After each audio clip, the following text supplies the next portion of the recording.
अस्सलाम वालेकुम viewers, this is Jawad Ali and you are watching profit maker. जनाब वेलकम बैक और नए आने वालों को भी खुशामदीद है। और स्पेशली जितने भी मेरे प्रॉफिट मेकर के ग्रुप के पाकिस्तान के फ़िज़िकल की गोल्ड मार्केट के ग्रुप के मेंबर्स हैं, जनाब आप सब लोगों को मैं शुक्रिया भी अदा करता हूं कि जितना आप लोग मेरी ज़ात के ऊपर एतमाद करते हैं। और यकीन जाने मैं आप लोगों के सब्र की और आप लोगों की समझदारी की दाद भी देता हूं। अब माशाल्लाह सभी आप लोग समझदार होते जा रहे हैं, स्पेशली जितने भी पुराने हैं, और सब्र भी आप लोगों में आता जा रहा है।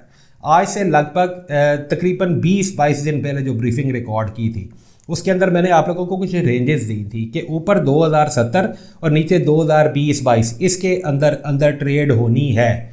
और इसके लिए आप लोगों ने मेंटली प्रिपेयर रहना है कि इन टाइट रेंजेस के अंदर काम होना है। और मैंने आप लोगों को ये गुजारिश ये भी की थी कि 8 फरवरी तक, तकरीबन आज है 6 फरवरी, मत भूलना कि आज की इस डेट में मैं अपनी इन लिमिट्स को अब उठाने के लिए जा रहा हूं। अब के बाद इस टाइम मार्केट है 2024-25 के ऊपर, इंटरनेशनल मार्केट 2024-25 के ऊपर है। लेकिन आज के इस दिन के बाद मैं अपनी इन लिमिट्स को लिफ्ट ऑफ करूंगा और नीचे इसके पास 1980 तक का, 1980 तक का एंड 2000 तक का मार्जिन मौजूद है और ऊपर की लिमिट इसकी कोई नहीं है। अब हालात टेक्निकल्स और फंडामेंटल्स चेंज है, टेक्निकल्स के अंदर भी स्ट्रक्चरल चेंजिंग्स हैं, लेकिन अब पाकिस्तान के अंदर इलेक्शंस भी हैं, हमें उस चीज़ को भी देखना है। लगभग 48 घंटे के बाद आप लोग इलेक्शंस और इन सारी चीज़ों के अंदर आप लोग मूव ऑन कर जाओगे। नए आने वाली गवर्नमेंट को भी देखना है, मुझे नए आने वाली फाइनेंस की टीम को भी देखना है, पाकिस्तान के अंदर इनफ्लोज और आउटफ्लोज को भी देखना है। इस टाइम पाकिस्तान के अंदर पीस का रेट 2,21,600 रुपया, तकरीबन 500 रुपया कीमत खरीद है, 2,21,800 रुपया है। और जब आप लोगों को फ्राइडे वाले दिन मैंने शाम को ये बात कही थी कि निकलना चाहते हो तो निकल जाओ, मेरे वॉइस मैसेज आप लोगों के पास रिकॉर्ड के अंदर मौजूद हैं। उस टाइम 2,22,800 रुपया और 23,000 रुपया, 23,100-200 रुपया रेट था। और आप लोगों को मैंने ये भी कहा था कि पीर वाले दिन तक ये अपना सर नहीं उठाएगा अब, और वो अभी आप लोगों ने रिजल्ट उसका देख लिया कि रेट किस तरह टूटा है और पीर वाले दिन तक किस तरह इंटरनेशनल मार्केट टूटी है। बट आज के बाद मैं आप लोगों को कॉशन भी दे रहा हूं और वार्निंग भी दे रहा हूं। जितनी मेरी यूट्यूब की फैमिली है आप लोग भी बड़े ध्यान के साथ, तवज्जो के साथ सुन लेना इस चीज़ को। मैं अपने ग्रुप के मेंबर्स को जिस तरह से लेकर चाह रहा होता हूं वो एक अलग चीज़ है, वो हम लोग behind the scene phone calls के ऊपर बातों को डिस्कस कर रहे होते हैं, लेकिन आप लोगों के पास अपडेट्स नहीं अवेलेबल होती। पेड ग्रुप है, आना चाहते हो सो बिस्मिल्लाह आप लोग आओ। यूट्यूब की वीडियो के ऊपर आप लोगों का गुजारा है, ऐसे ही चलना चाहते हो तो ऐसे ही चलते चले जाओ, बट सीट बेल्ट बांध लेना। अब के बाद हर तरह के नतीजे के लिए तैयार रहना। एक्सट्रीम वॉलेटाइल होगी मार्केट इलेक्शंस और इलेक्शंस के फ़ौरन बाद। मत भूलना कि 50, 60, 70 हज़ार रुपया पीस ऊपर नीचे होना एक मामूली बात बनकर रह जाएगा। और अगर स्ट्रक हुआ तो यकीन जाना बड़े बुरे स्ट्रक हो गए।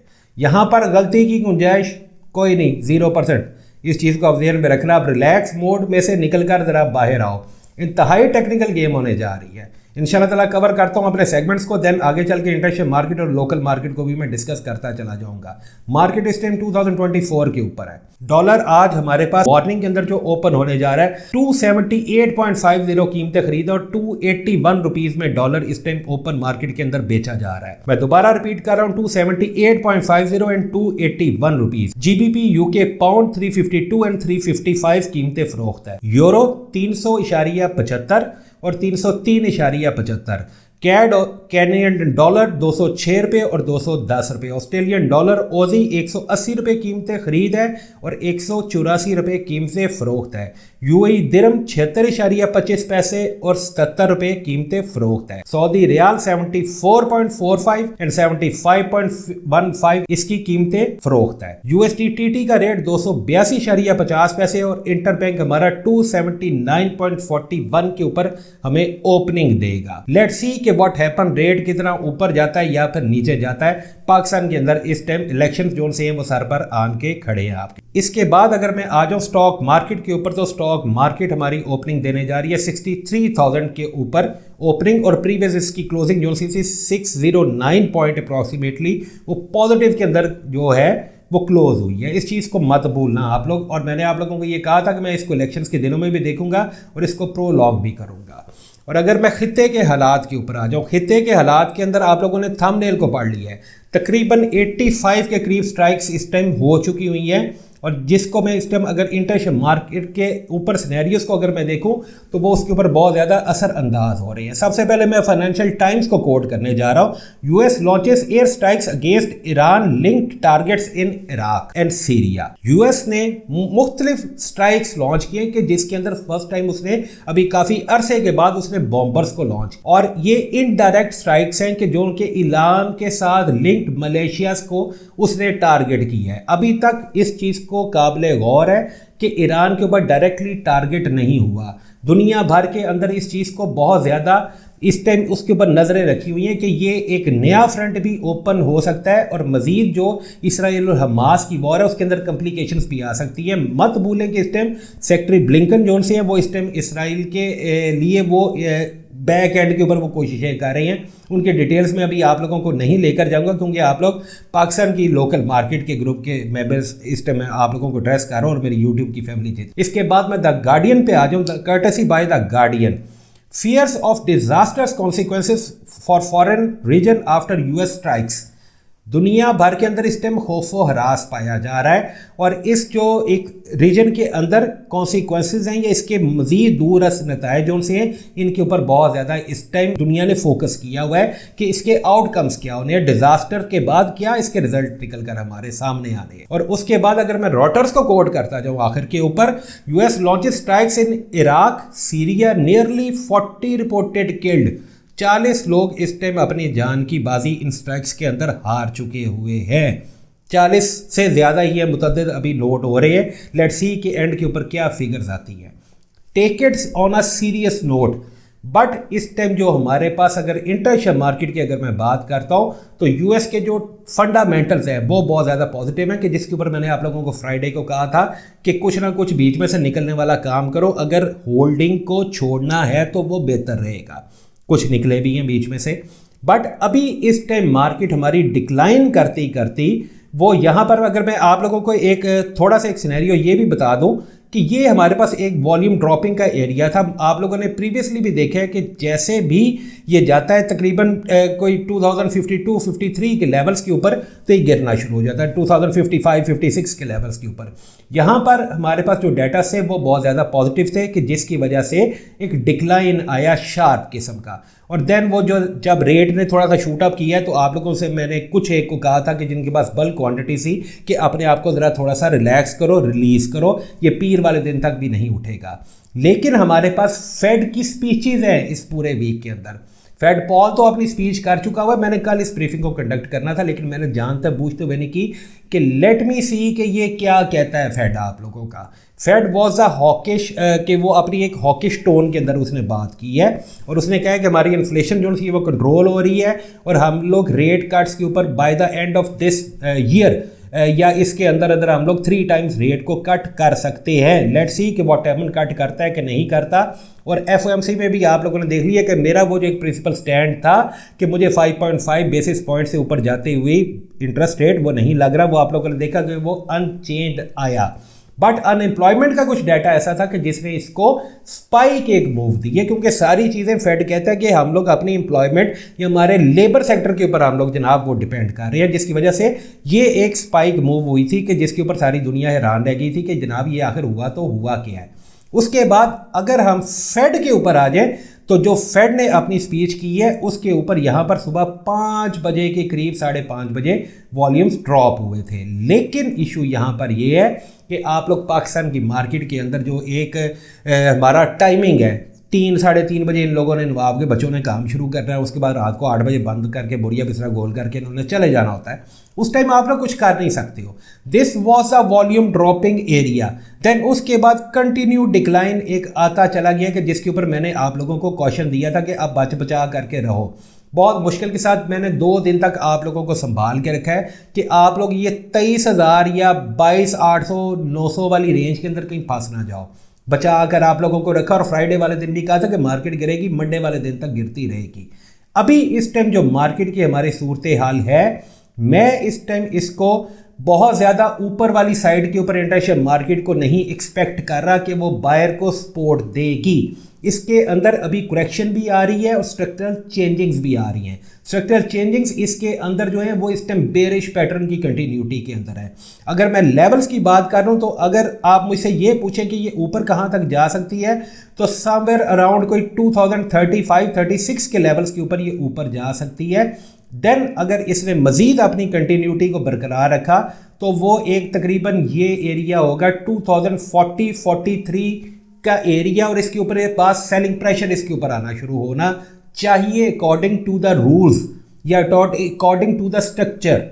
बट एवरीथिंग इज पॉसिबल और हमने हर चीज़ के लिए अपने आप को मेंटली प्रिपेयर रखना है। और पाकिस्तान में इलेक्शंस भी हैं। रेट जो का तू है वो जिन बच्चों की एक जिद थी ना कि ये 2, 13, 14 पे क्यों नहीं जा रहा, 3 हफ्ते हो चुके हुए हैं, डॉलर का रेट ये, इंटरनेशनल मार्केट इतनी गिर जाती है, रेट के ऊपर कोई फ़र्क नहीं पड़ता। इन चीज़ों को आप लोगों को समझना चाहिए कि किन वक्त और हालात के अंदर रेट्स के ऊपर फ़र्क नहीं पड़ सकता। पूरी दुनिया कहती थी 2.18 में बेचो, 2.17 में बेचो, 2.19 में बेचो, 2.20 के ऊपर रखकर बेचो, कंप्लीट इसको जीरो कर दो, नील कर दो, न्यूट्रल कर दो। मैं कहता था बाय करो। और आप लोगों की होल्डिंग्स 2.15, 2.17, IMF से अगले दिन 2.19, 300, 400, 500 के ऊपर, IMF से अगले दिन मैंने आप लोगों को कहा कि उठाओ इसकी ऐसी की तैसी बाय मारो, देखते हैं क्या बनता है। और 2.23, 2.22 इस टाइम 2.22 के अंदर अंदर वो 21-22 के अंदर अभी आप लोग घूम फिर रहे हो।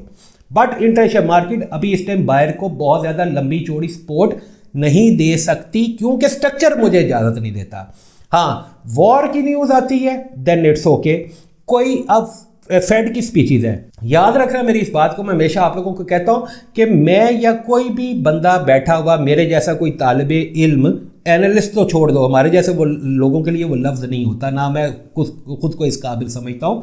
बट वो किसी की ज़ुबान के ऊपर पाबंदी नहीं लगा सकता, किसी की ट्वीट के ऊपर पाबंदी नहीं लगा सकता, किसी सरप्राइज़ के लिए आने वाले के लिए हम लोग पाबंदी नहीं लगा सकते। ये पूरा हफ्ता स्पीचेस है, इसके ऊपर इसने ज़ुबानों के अल्फाज के ऊपर इसने मूव करना है up and down, up and down. जिस तरह अभी 5 बजे सुबह हुआ था, इस चीज़ को आप लोगों ने नहीं भूलना, इसको मैं कंट्रोल नहीं कर सकता। But overall structure is bearish. अगर आप ये कहो जी कि मार्केट अभी यहाँ से उठी है और ये 2024 पे आ गई है, 2015-16 लगा के $8-10 ऊपर आई है, इट डजंट मैटर। ये it's a routine, it's a part of game. हाँ, अगर ये दोबारा 2050-55 के या अपने 40-45 के लेवल्स के ऊपर जाकर एक दफ़ा स्टेबल रहती है, सस्टेन करती है, देन मैं इसको देखूंगा कि अब स्ट्रक्चर के अंदर मुझे चेंजिंग मिली है और ये अपने बाइंग के जोन्स के अंदर दोबारा जाना शुरू हुई है और देन ये अपनी रेजिस्टेंस को या प्रीवियस को भी, हाइस को ये ब्रेक कर सकती है। इट डिपेंड कि फंडामेंटल्स मुझे क्या कह रहे हैं और टेक्निकल्स क्या कह रहे हैं। But currently fundamentals and technicals both are against the gold in the international market और in the forex market. Do not forget that. Pakistan की अगर मैं लोकल मार्केट के ऊपर आ जाऊं तो पाकिस्तान की गोल्ड मार्केट के अंदर रेट जूं का तू है। पाकिस्तान के अंदर कोई ज्यादा 500, 600, 700 रुपए, 1000 की वजह से वो इससे ज्यादा रेट के अंदर चेंजिंग नहीं आई, ना ही बहुत ज़्यादा कोई लंबी चौड़ी डिप अभी एक्सपेक्टेड है। इलेक्शंस पाकिस्तान के सर के ऊपर खड़े हैं। बट मैं आप लोगों को ये बता दूं कि किसी टाइम भी आज के बाद कुछ भी हो जाएगा। और दूसरी बात एक और मैं आप लोगों को बता दूं कि इस टाइम आप लोग जितने भी ग्रुप के मेंबर्स मुझे सुन रहे हो कि अब के बाद मैं किसी इवन पेड मेंबर को भी वॉइस मैसेज नहीं करूंगा। हाँ, चंद एक जोन से मेरे अपने हैं, ख़ास हैं, उनके साथ तो एक और हिसाब है। लेकिन नए आने वाले जिन्होंने अभी तक ज्वाइन किया, मैं उनको भी इवन कोई वॉइस मैसेज, वॉइस नोट नहीं डालूंगा। जो भी बात करूंगा सीधी फ़ोन के ऊपर करूंगा, 2, 3, 4 सेकंड में करके बात को ख़त्म करूंगा। जिधर बेचना है बेच देंगे, जिधर खरीदना है खरीद लेंगे। उस चीज़ को आप लोग छोड़ दो, इस चीज़ की आप लोगों ने टेंशन नहीं लेनी। माशाल्लाह इतने ढेरों ढेर आप लोगों ने प्रॉफिट कमाए हुए हैं, फिक्र नहीं करनी। इंशाल्लाह ताला जो भी हालात होंगे निपटी जाएगी, टेंशन नहीं लेनी। और लम्हा बलम्हा मैंने वॉर के ऊपर और बाकी सिचुएशंस के ऊपर भी नज़र रखी हुई है। इंशाल्लाह ताला होप फॉर द बेस्ट। और पाकिस्तान के लिए भी अल्लाह पाक कोई बेहतरीन मामला इंशाल्लाह ताला फरमा देंगे। कभी भी अल्लाह पाक की रहमत से ना उम्मीद नहीं होते, ना होना चाहिए, क्योंकि ये कुफर है। अल्लाह पाक के ऊपर आप लोग भरोसा रखें, यकीन रखें। अल्लाह पाक पाकिस्तान के लिए बहुत ज़्यादा खैर वाले मामला फरमाएगा, क्योंकि ये मैं दुआ करूँगा और हमेशा मरते दम तक करता रहूँगा। और कोई भी पैनिक या क्योस इस तरह के उल्टे सीधे मैं ना कभी क्रिएट किए ना कभी मैं करूंगा। लेट्स सी कि पाकिस्तान का कमिंग प्राइम मिनिस्टर कौन होता है, कमिंग फाइनेंस मिनिस्टर कौन होता है। बट मैं आप लोगों को एक बात बता दूं कि अगर आप लोग ये समझो कि जनाब ये अब चीज़ें उल्ट पुल्ट हो जाएंगी, इतनी आसानी के साथ नहीं होने लगी। ना बिजली फ्री में मिलने लगी है, ना गैस मिलने लगी है, ना पानी मिलने लगा है। बड़े वसूख के साथ आप लोगों को मैं ये बात कह रहा हूँ। फिर आप लोगों के पता नहीं रियासत की या क्यों इस तरह की बातें जो सी हैं ये इस बंदे तक पहुंचती है। मैं आप लोगों को इतना बता दूं कि जो कुछ SIFC के अंदर लॉक हो चुका हुआ है उसको ब्रीच कोई नहीं कर सकेगा, चाहे कोई भी आ जाए, पाकिस्तान का प्राइम मिनिस्टर, प्रेसिडेंट या फाइनेंस मिनिस्टर। ये मैं आप लोगों को बड़े ठोक बजा कर बड़े यकीन के साथ ये बात कंफर्म सोर्सेस से मैं आप लोगों को कहता हूँ, और ऐसा ही होगा। और मत भूलना इस चीज़ को कि अभी जैसे ही ये गवर्नमेंट नहीं आएगी हमारे पास IMF का रिव्यू आ जाएगा। इस गवर्नमेंट को सबसे पहले IMF को फेस करना है, जो भी हमारे कमिंग प्राइम मिनिस्टर होते हैं, फाइनेंस मिनिस्टर होते हैं, और IMF के अकॉर्डिंग पाकिस्तान चल रहा है और इंशाल्लाह ताला चलता चला जाएगा। और IMF का जो आइंदा आने वाला रिव्यू है वो भी इंशाल्लाह ताला मुझे पूरी उम्मीद है कि बहुत जल्द ही हो जाएगा। वो जो लंबी चौड़ी होती है ना कि महीना लटक गया, 2 3 4 महीने लटक गया, वो वाला काम कोई नहीं होने लगा। और पाकिस्तान को इंशाल्लाह ताला मेरा ख्याल है कि अगर मैं गलत ना हूँ तो मुझे करेक्ट कर दिया जाए कि $1.2 बिलियन के करीब जो सी है वो अमाउंट IMF की तरफ से वो इंशाल्लाह ताला एक ट्रांच जो सी है वो जल्द रिलीज़ हो जाएगी। और IMF के बाद इसके एग्रीमेंट के बाद एक कमिंग भी पाकिस्तान किसी प्रोग्राम के अंदर वो जा सकता है, which is required and necessary, उसको करना पड़ेगा, अदरवाइज मामला ख़राब होते चले जाएंगे। होप फॉर द बेस्ट, अल्लाह पाक पाकिस्तान के लिए भी अच्छे मामला फरमाएंगे। और आप लोग भी अपना बहुत ढेर सारा ख्याल रखना। अभी तक के लिए इतना ही है, रेडी रहना, तैयार रहना, किसी टाइम भी कोई भी कॉल्स आएंगी आप लोगों को मेरी, और कुछ भी करना होगा 1 सेकंड के अंदर करना है और करके फारिग कर देना है। अपना बहुत ढेर सारा आप लोग ख्याल रखना। अल्लाह पाक आप लोगों की ज़िंदगी में, कारोबार में, रिज़्क में बरकत अता फरमाए। बहुत शुक्रिया आप लोगों के कीमती वक्त का। अस्सलाम वालेकुम।